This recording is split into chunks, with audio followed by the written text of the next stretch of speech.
Welcome to Emerging Franchise Brands, the podcast that introduces you to the visionary founders of America's fastest growing franchise opportunities. We'll also hear from industry pros as they share what it really takes to achieve the elusive milestone of 100 plus locations. I am your host, Frank Fiume, founder of I9 Sports, and my 20-year journey from inception to acquisition has given me a unique perspective on how to succeed in franchising. Join me as we welcome today's guest. Hello, everyone, and welcome to the Emerging Franchise Brands podcast. On today's show, I have the co-founder and CEO of Insulation Commandos, Dustin Ingle. Dustin, welcome to the show. Thanks, Frank. I appreciate the invite. Looking forward to chatting with you. All right, Dustin. So Insulation Commandos, tell us how you guys got started. So we're a young franchise. We've been a franchise for about a year now. Got a pretty unique founding story. My background, Army, retired Army, been out of the military since 2012. So when I got out, and I got my contractor's license and became a GC in Tennessee, and did that for a few years. And I got recruited by a company called Belfour Franchise Group. Come in and do franchise development. I had a buddy over there, Aaron Harper, if you know Aaron. Yes, we've had him on the show. He and I go way back, and he's the one that introduced me to franchising and brought me on. It was kind of when Belfour had just acquired ChemDry and some of the brands with enhanced ChemDry. Mm-hmm. So I kind of cut my teeth on franchise development with ChemDry and did that for a few years. And at the same time that I was learning franchise development, a good buddy of mine who I've known since I was 18 years old, I'm 41 now, and Army buddy, we invaded Iraq together, known him my whole adult life. He owns an insulation business in Los Angeles. So he got out of the military in 2022, retired lieutenant colonel. He was teaching up at West Point as a professor at West Point, and moved back to LA where he grew up. And he ended up going to one of his high school buddies' dad's funerals and kind of rekindled his relationship with Mike Malloy, who's a guy he grew up with in LA. And he kind of filled my buddy, Todd Morelli is our other founder in LA. And so my Army buddy. And so he and Mike partnered up in LA. Mike owns an HVAC company in LA that's been around for a while. He's built it up to about 16 million last year, big HVAC company. And they partnered up, and they were going to go after government contracts with the HVAC. So Todd being a veteran, they were going to leverage that to try to get in with the government contracting.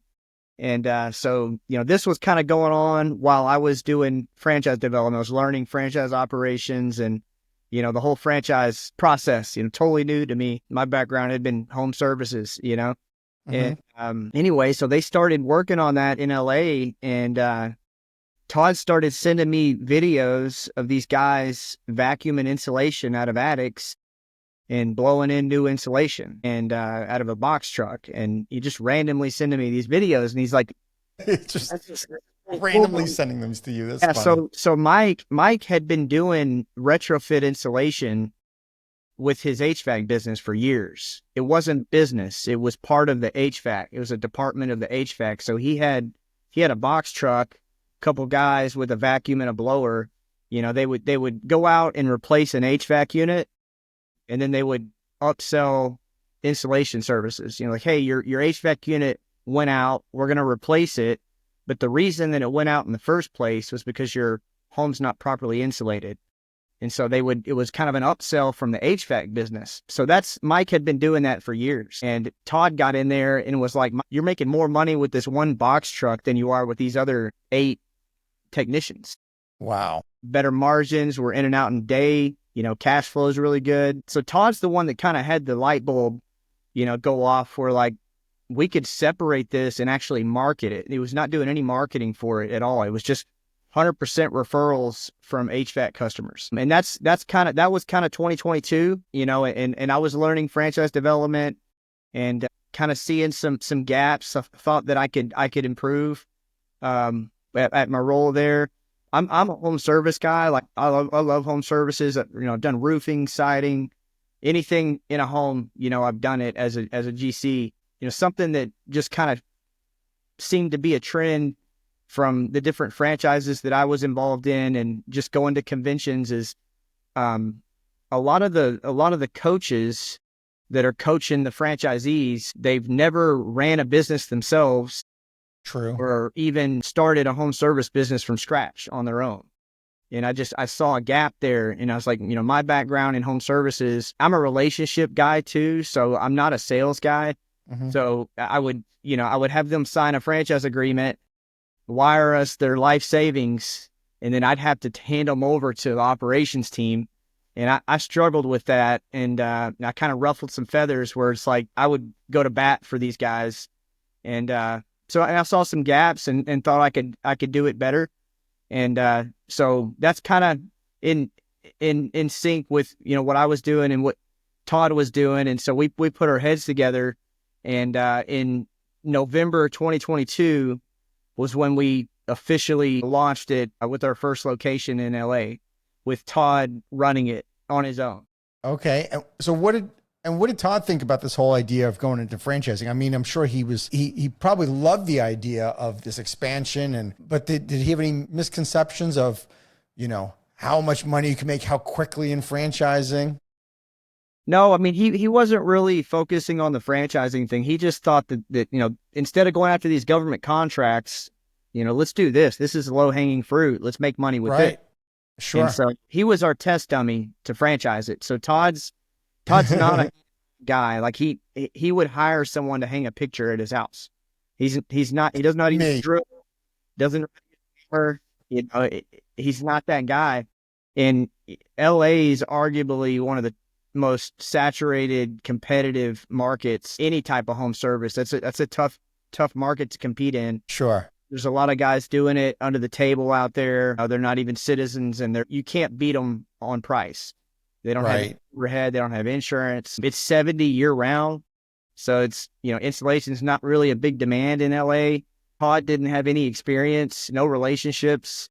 So we tested it with him. So we launched the business, not a franchise. We launched a single location there, November 2022, with Todd at the helm. And we tested that out through 2023.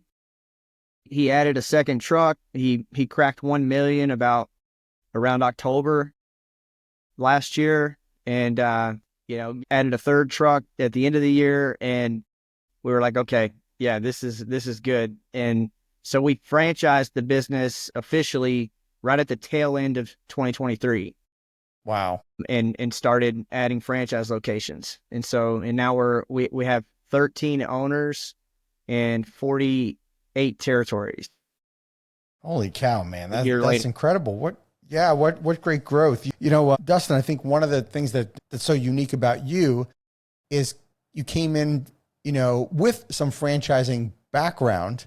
Granted, it wasn't a long time, but you didn't have those preconceived notions on what franchising was and what it wasn't, because you had already been in it. Most people that franchise their business only have experience running that business.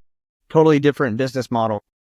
Yeah, but I kind of attribute your success to knowing where the gaps are, what franchising really is.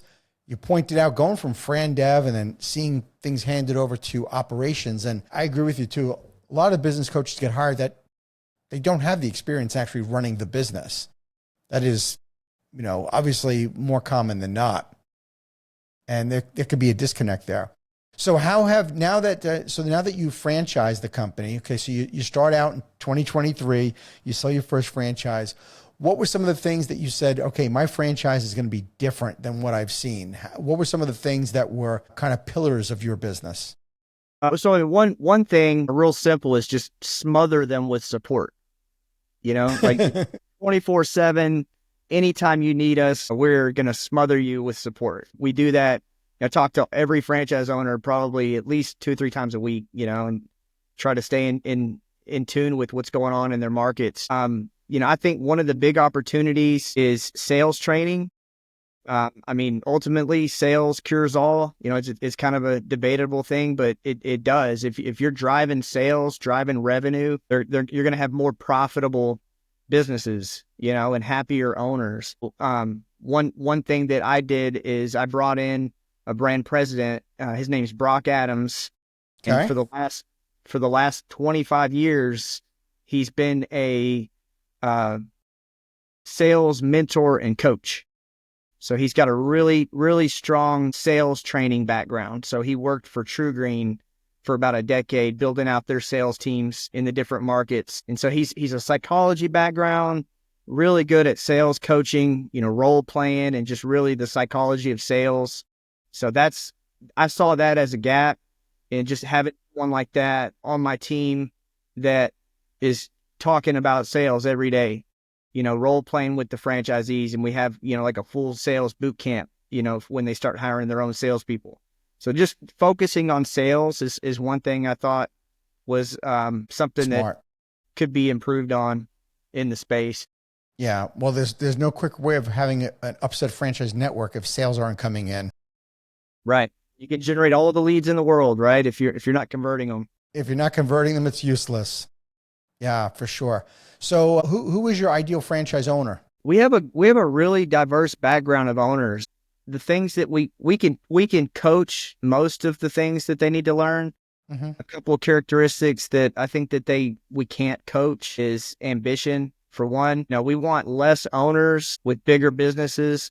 So, we're not looking for Insulation Commandos of Southwest Dallas. We're looking for Insulation Commandos of Dallas. So we're looking for owners that want to come in and own an entire city and grow their business. So ambition's really big. Being able to network and get out in the community and build relationships. That's ultimately what's going to grow the business, is through those relationships that they establish locally. So just a people person, good at networking and ambitious, that want to grow a big business. Everything else we can teach. And are there what's kind of a common background of your franchisees? We've got all walks of life. We've got some white collar executives. We've got a couple veterans. So our Dallas owner, he was a Russian linguist during the Cold War in the late 70s, early 80s, Army interpreter. Wow. He got into the solar industry, really well connected in the solar industry. So we've got a couple that are kind of in the industry. I mean, then we've got white collar executives. We've got, like Josh in Tampa. He was a head recruiter for a big finance company. We've got guys coming from software engineering. We've got owners. We've got an owner in Kansas City, Kaluki. She's an immigrant from Kenya. She moved to Chicago as a kid, grew up in the streets of Chicago, and then as soon as she turned 18, left Chicago, moved to Kansas City, got married, and did outbound telemarketing. Okay. That's what she was good at. And now she owns Insulation Commandos of Kansas City. So, I mean, we've got a pretty wide background, Wow. those little characteristics that we can't teach. If they've got those and they're coachable, the rest we can work with. Okay. So, and what's your opinion on bolt-on businesses? Do you have franchise owners that have other home services businesses that bolted on in Insulation Commandos now? It's something that it is on the radar. So we've got the HVAC business in LA.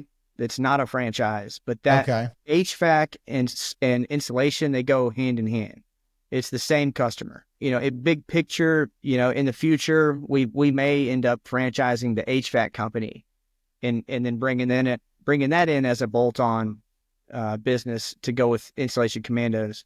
Okay. And what is the investment opportunity cost? About $250, just to keep the numbers simple. It's around $250,000 to get the business up and running. Franchise fee, startup package, all that, some working capital, $250. Okay. And how big's the territory? Our territory is a little bigger. They're 400,000 population per territory. Oh, wow, that is Whereas, pretty big. Yeah, most of our competitors, they're around 200 per territory. So like I said, we want bigger territories, bigger businesses. Yeah. Well, Dustin, talking about competition, I mean, I know there's an enormous amount of competition in the insulation business, and even drilling down into franchising itself. How do you define your company in terms of finding your niche? Like, where do you fit into all this, and how do you separate yourself from the pack? So our focus is retrofit insulation. We do new construction, We don't really go after it because the builders, they're going to hire the lowest bidder. Now, whoever's the lowest guy is getting the job.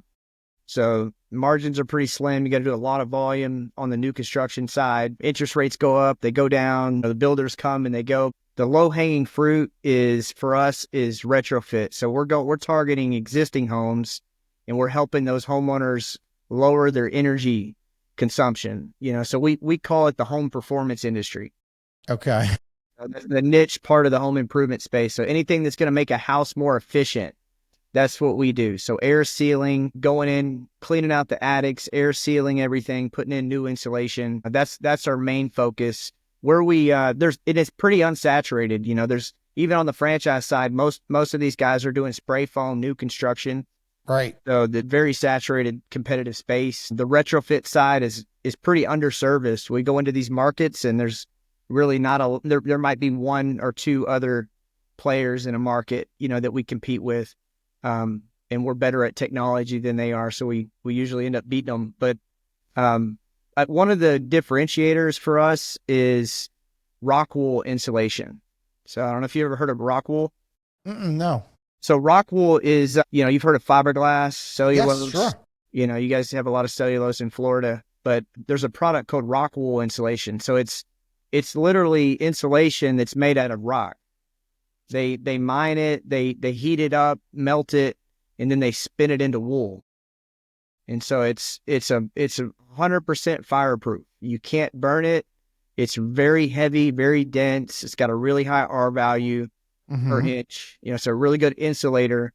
And then it rates really high on the, you probably have heard of the STC rating for sound, right? For like a podcast or something like that. So rock wool rates in the 60s, in the high 60s. So it's good for soundproofing. And you can buy bats or rolls of rock wool at like Lowe's or Home Depot, but we buy it from a plant. There's one plant in all of North America, and it's in South Texas. It's right outside of Waco, and we're buying blown in rock wool. So it's loose, blown in. And so we can blow it through a 3-inch hose into an attic. We can drill 2-inch holes in the walls, and we can pack that wall cavity with rock wool insulation. So like your podcast, Frank, like your studio, we could come in and drill holes in your walls and pack the walls full of rock wool and then patch the holes. And now we pretty much soundproof that room for you. Wow. So Anthony, what do you think of that? I love that. Let's do it. Hey, we're in Tampa. Let us know. Well, okay. Well, besides the podcast studio, though, I'm curious, like, all right, how do you find clients to create that need for them to know, like, I really do need insulation? Because somebody might not really be judging their energy, efficiency of their home, saying, I think things are okay. My AC bill maybe has crept up a little higher and higher, almost to the point where you don't even realize it. So how do you create that? Most of the time when we get a phone call, it's the homeowner is already frustrated because they woke up. It's usually when there's a season change, like when the summer really kicks in down there and the AC turns on and it's not cool in the house, and the homeowner's like, man, my house is only 3 years old. Why is my HVAC unit not keeping up? Right. And so they call the HVAC company. They come out, like I was telling you before, they come out and test the unit. And they're like, well, your unit's working fine. Something's going on. You've got some air leaks in your house. And so you might want to call an insulation company. And so that's where we come in and do, a full audit, and we're looking for deficiencies in the home. We've got some tools that we use to kind of figure out where the air leaks are at in the home and what areas need insulated. You'd be surprised in Florida, they didn't start insulating homes till like the late 70s, early 80s. Oh my God. There was no buildings and codes on it. So these builders weren't even insulating the houses. Not most of the time we go in and there's no insulation, especially in Florida. Wow. That's but crazy. That's kind of what an ideal customer, that calls in. They're frustrated because their AC's running 24/7. They can't figure out how to turn it off. Their electric bill's high. Okay, fair enough. Let's talk more about the franchisees themselves. What are some of the key financial considerations that they need to consider when they're going to become a franchise? I would imagine though it doesn't take a whole lot of startup cost. I mean, you said $250 all in, but I know we can't talk profitability, so to speak. I don't want to go outside and talk item 19 here, but tell me a little bit about the startup for the franchise owners. You want the breakdown of kind of startup cost and working capital? Yeah. What that all includes. Yeah. So, so around 250, our average deal has been around 250. Our average owner has 4 territories. So we've got a $80,000 startup package that they purchase from us. What I tell the owners is, this is turnkey. If you have to buy anything, send me the receipt. Now, this is a turnkey startup package. So we've got we're wrapping their truck, we're designing it, printing it, installing it, all their uniforms, all their printed material. Half of that 80 grand is equipment: blowers, vacuums, duct cleaning equipment, all the tools, ladders, thermal cameras, all the stuff that comes into it. We take 22,000 of that and we do the marketing for the owner until that runs out. And so we try to run a 3 or 4 month campaign with it. And if we run out of money sooner than that, that's a good problem, right? So, but we manage the lead generation for them with that initial startup package, just to kind of fine tune it, figure out which fishing holes are producing the leads for them, get it dialed in, and then we hand that over to them once the money runs out. That's the startup package, and then we have a franchise fee. And tell me about training. What does training and support look like? So we have it's 3 phases. Phase 1 is virtually. We do a 6-week onboarding. And it takes us about 6 weeks to get you ready to open. We meet weekly, twice a week, and it's a lot of administrative stuff. Getting bank accounts and getting insurance, any licensing, getting their truck, and all the logistics and all that stuff. That takes us 6 weeks. Okay. We do a little bit of installation 101 and some sales training during phase 1, just to kind of get their feet wet. And then once that's complete, they're going to fly out to Nashville. They're going to come to Clarksville, where our corporate location is here. And so we have a corporate business here. And then we have a training center upstairs where we basically turned it into a big mock-up attic up there. And so we do 2 days of classroom training while they're here. We call it Death by PowerPoint. For 2 days, we're passing around Red Bulls and watching PowerPoints for 2 days. And then we do a third day of static training where they actually get to learn how to use the equipment and the trucks and in a static environment. And then Thursday and Friday, we actually go out on real jobs. So they're going to load up and we're going to go out on real jobs, and they get to actually get in there and do it. And then they'll get to go on real live sales calls too. And they'll get to see what rights looks like, So my thing is, part of the military is, like, practice what you preach. So if I'm going to go out and coach Josh on something, I need to be doing that myself here. So, we take them out so they can actually see it in action. That way you get a little more buy-in when you go out to do a field visit, because it's like, hey, we're doing it. They get to really go out and do it. So it's 5 days here, all hands on, and then they get back home and they open that next week. And that's phase 3. And phase 3 is where we really start building the habits. That's where Brock comes in with his psychology background. And so according to him, it takes, 6 weeks to build a habit. So, we want to meet once a week, structured business coaching call. And we're going over KPIs, just getting them thinking a certain way as they're growing the business. And then we kind of dial that back to a monthly check-in once they get going. But that's kind of in a nutshell what the onboarding looks like. What about if I'm a new franchisee, Dustin? So how many people am I generally hiring right away? Pretty lean starting out. Most of our owners are owner operators, so they have a 2 to 3 man crew doing the work. So we help them find a crew chief, which is like your lead guy, and then he just needs a helper. So two guys in a truck, they're doing the work, and then the franchise owner, typically starting out, they're doing the estimates. They're going out selling the jobs. That's pretty much a 1-truck operation. Now you're running pretty lean. Smart. And then once you hit a certain benchmark revenue, you look to bring in a salesperson, because that's where you're going to start growing the business, is getting out of the day-to-day stuff and focusing on networking. So Dustin, since you've been in franchising now a whole year and a half, I guess, but really beforehand, right, when you were Chem Drive, what's been one of your biggest surprises since you've been being a franchisor? Biggest surprise? Yeah, that's a tough one, man. I wouldn't say surprise. It's just more challenging. Different markets, different demographics. What worked in LA is not necessarily the same approach in Louisville, Kentucky. That's been kind of fun to learn different markets and what, what the pulse is in that market. I would say that's a little bit of every franchise is going to run into that. Like you've got one market where you're just crushing it with Yelp, and then you think that's going to do good in another market and it's nothing, so that's one challenge. It's just kind of like a trial and error with lead generation. I would say that's one thing that's been kind of interesting to learn. Sure. And since you're in the retrofit business, it's really about being more so in the established home areas, not new construction areas, not where you're going after. Right. Yeah, we do quite a bit of commercial, like Todd in LA. I mean, they're doing some really big commercial jobs, new construction, they've done a couple Trader Joe's out there and hotels and stuff like that, but it kind of lands in their lap. They don't really go after the commercial. Okay, but that is part of your franchise. A franchisee could go after the commercial side of business. Absolutely. Yeah. The thing is like what's really good about our business is cash flow.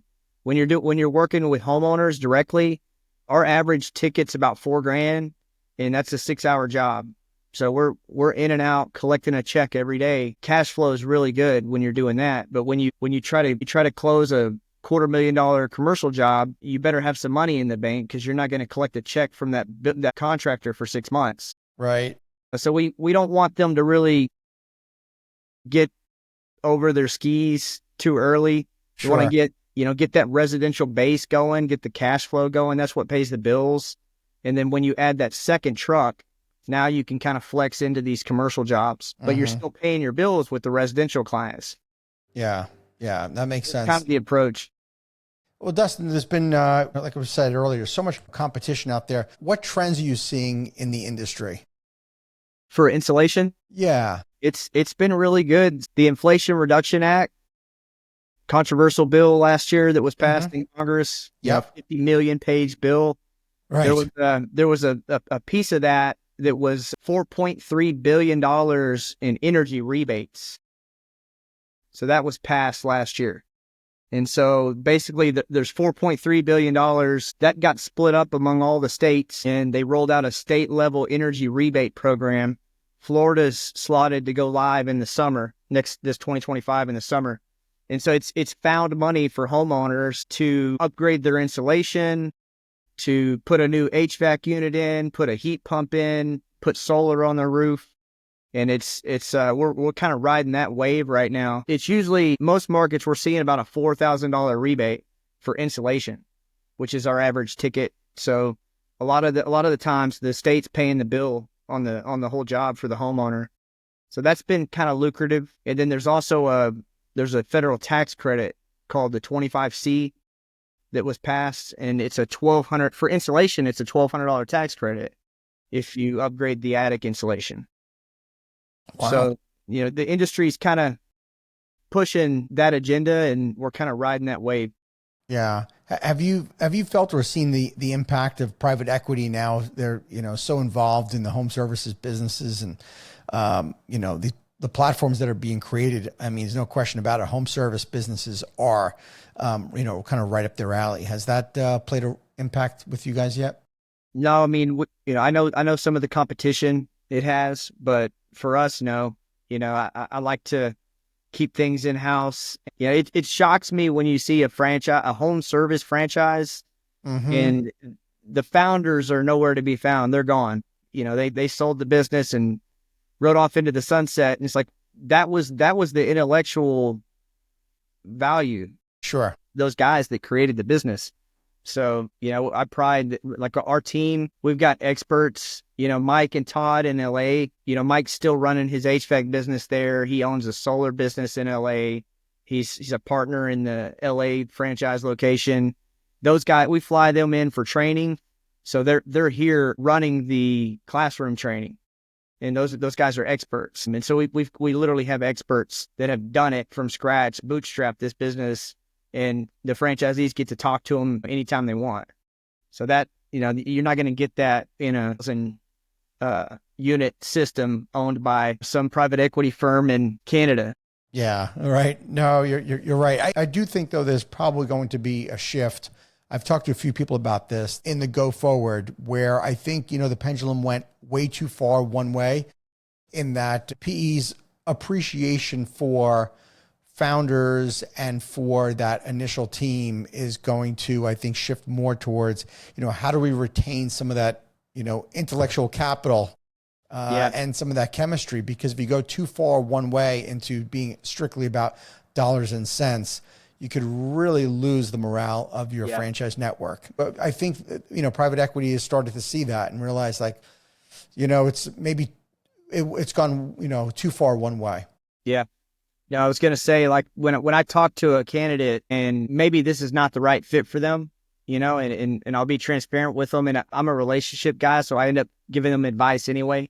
And I'm like, franchising's great. Go talk to other franchises. Ask them, when you do talk to a franchisor, though, ask them where the founders are. Great. Like, what are the founders doing? What's their involvement in the business now? Mm-hmm. That's the question that I always tell them. Ask that question. Yeah, that's great advice. Dustin? What's your long-term vision for the company? Right now, it's just we want to add 12 new owners per year. That's the rate which we achieved that year one. We want to keep the same growth rate next year, and have big profitable businesses. So we want to get, by the end of 2025, we want 24 owners, and we want them to be profitable. So we're not overextending ourselves. We're not trying to sell 500 locations. So we want these guys to get open and get profitable. So that's all we're focused on right now. That's smart. What would you say to those emerging founders that have their eye on how quickly they can get to 100 units plus? Just make sure you have the infrastructure and the team that can keep up with it. You've got to have some A players around you to handle that kind of growth. Yeah, because most of them don't when they're starting out, but they want to hit those milestones of those big numbers. Yeah, I would say I know Gino Wickman, Traction. Okay. That's a book that we send out in our welcome kit with owners. That can help you. The EOS model. Yeah, that can help alleviate some of those growth pains if you get in front of it. Yes, for sure. For sure. You've got to get in front of it, because if you don't, you're going to get in a lot of trouble. Well, most franchisors stall out anyway. I mean, they're not going to get to the 100 units because something goes wrong and they can't execute. Yeah. What about, growing geographically? Do you see yourself growing this thing beyond the U.S.? I think Canada would be a really good market for us. I mean, the further north you go, the more insulation is in the house. Older homes, and it's cold. Yeah. We're looking at Stamford, Connecticut is one that's on our radar right now. We'll probably have him signed, and then right around Christmas. That there's homes built in the 1800s out there. And the further northeast you go, it gets more lucrative. So Canada is definitely something we would look at. We'd have to figure out the logistics of it, because with our business, there's supplies. We're bringing in. We are only using products made in the U.S., so we're not going to have to deal with any tariffs or huge price increases or supply chain breakdowns. So Owens Corning fiberglass, they make it in the U.S. The Rockwool factories in South Texas. So that's one thing we would have to work out in Canada. But outside of Canada, I don't know if we would ever go outside the continental U.S. A lot of logistical challenges. So sure. On the radar.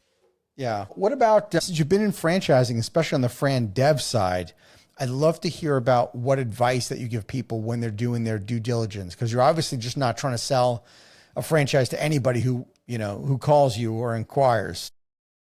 Are you saying advice for a candidate or another Fran Dev? Yeah, no. When a candidate calls, what kind of due diligence advice are you giving them? Because you're clearly just not trying to just sell them a unit.